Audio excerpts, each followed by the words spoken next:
आपण आता कढी बघणार आहोत। 2 चमचे तूप घेऊया, 1 चमचा मोहरी, 1 चमचा जिरे, 2-3 मेथीचे दाणे, 2-3 लवंगा आणि थोडीशी दालचिनी आणि छान तडतडली अशी मिरची टाकूया, थोडीशी हिंग। इथे मी ताक घेतलेला आहे, त्यामध्ये 2 चमचे बेसन पीठ मिक्स करून आपण इथे हे मस्तपैकी एकजीव केलेलं आहे। चवीनुसार मीठ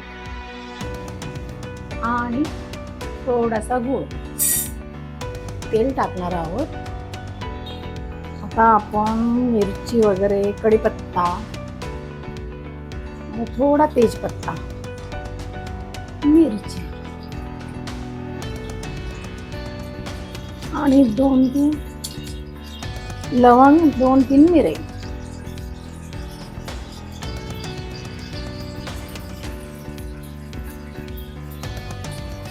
आणि थोडेसे जिरे टाकून 2 उभे चिरलेले कांदे, 1 बटाटा मी चिरून ठेवला होता, धुवून चिरून वगैरे टाकून देऊया। वाटाणा घेतला मी थोडा,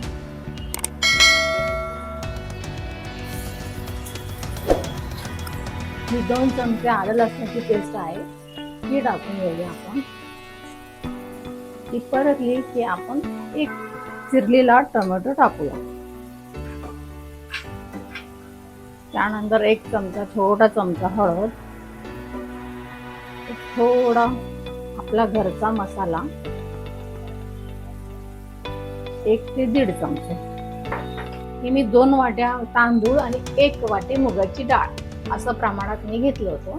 ते आपण मी स्वच्छ धुवून ठेवले 2-3 वेळा आणि आता आपण ते टाकूया।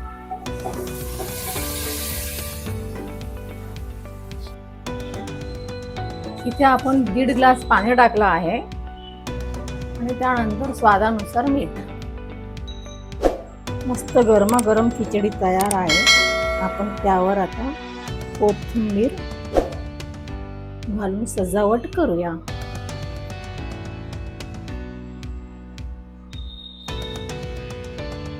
आणि कढी ही तयार आहे। सुंदर आस्वाद घ्या। आवडल्यास लाईक अँड सबस्क्राईब।